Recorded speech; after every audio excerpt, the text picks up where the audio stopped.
Уважаемые друзья, мы провели очень конструктивный, как всегда, очень теплый и дружеский разговор. Мы прибыли на сирийскую землю, чтобы высказать нашу поддержку героическому народу Сирии, руководству Сирии в контексте реализации курса на то, чтобы отстоять свободу, независимость и суверенитет Сирии. Мы это полностью поддерживаем.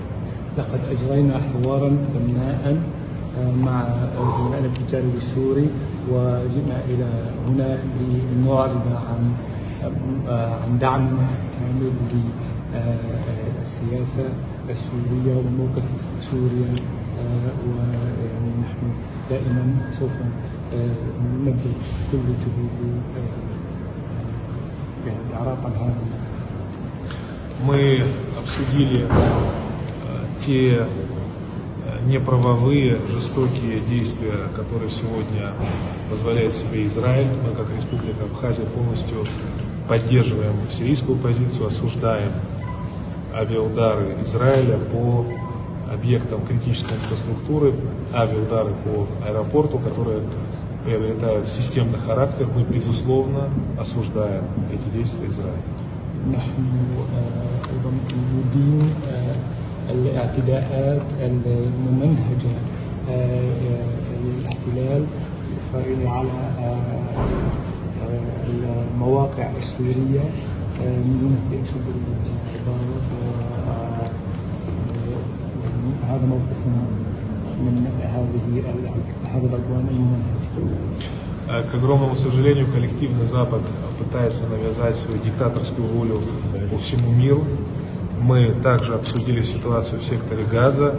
Считаем, что это гуманитарная катастрофа и очередное проявление попыток сохранения гегемонии Запада, неаккуратных, непродуманных действий, которые по всему миру приводят к таким весьма печальным последствиям. И то же самое и произошло на Украине, где продолжается специальная военная операция, нацеленная на защиту мирных людей, на защиту их прав, право говорить на русском языке. И, к огромному сожалению, Соединенные Штаты Америки, используя своих вассалов по всему миру, таких как господин Зеленский, пытаются навязать свою диктаторскую волю и стравливать народы братские, разрушать духовно-нравственные связи между братскими народами. Конечно, это весьма деструктивная практика. وكذلك تطرقنا إلى مسألة ما يجري في قطاع غزة.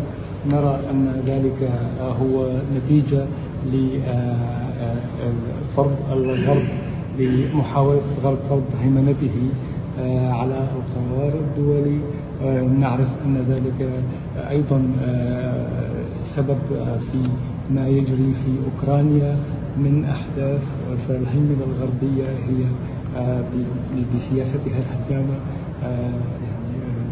تقف وراء كل ذلك. В нашей стране американцы также пытаются развязать военный конфликт с Грузией. Это так называемый проект по запуску второго фронта. И Соединенные Штаты Америки открыто пытаются сподвигнуть руководство Грузии, а также и грузинскую оппозицию к тому, чтобы был развязан второй фронт между Грузией и Республикой Абхазия. وكذلك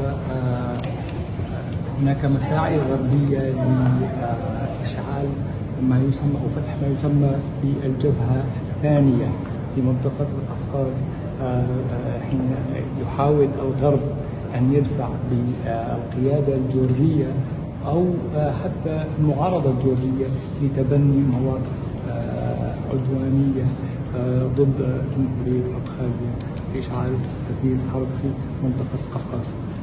Ну, что же можно сказать с уверенностью, что история повторяется, и то же самое было в 1992 году, когда грузинские бандиты напали на нашу страну.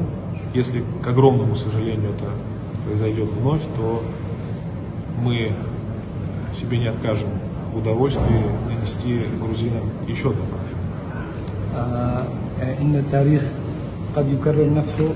حدث الأمر كذلك في عام 1992 عندما قامت عصابات تركية بإشعال فتيل الحرب، وسوف أقول أننا على استعداد إذا تكرر ذلك أن نذيق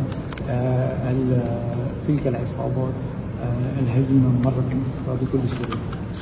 Мы с господином министром отметили другие точки напряженности в мире, однако же хочу подчеркнуть обстоятельство, что все сложности – это процесс трансформации, движения в сторону нового, более справедливого, многополярного мира, к которому мы стремимся. И мы, как два народа, сирийский и абхазский, сражаемся за то, чтобы мир был более справедлив, чтобы уважали права народов, самобытность, историческую судьбу народов. И мы представляем глобальное большинство, это порядка 85% населения Земли, которое хочет жить свободно и не хочет поддаваться на то, чтобы жить под диктовку западных кураторов. كذلك تطرقنا لمسألة الأغلبية العالمية أو عالم متعدد الأقطاب وتشكل نظام عالمي جديد أكثر عدالة يمثل أغلبية سكان الأرض، يعني مما يقارب 80% من سكان الكرة الأرضية الذين يريدون أن يعيشوا وأن يعبروا عن مواقفهم بكل حرية بعيدا عن إملاءات الدول الغربية. Я хотел бы от всего сердца поблагодарить сирийскую сторону за гостеприимство. Мы всегда ждем наших сирийских братьев в Республике Абхазия. Еще раз подтверждаю нашу полную братскую поддержку сирийского народа, руководства Сирии во главе с президентом Башаром Асадом. أود أن أعرب عن شكرنا لحفاوة استقبال من الجانب السوري. نحن يعني نرحب بكم دائما في بلدكم أبخازيا، ونحن دائما نود أن نعرب عن موقفنا الداعم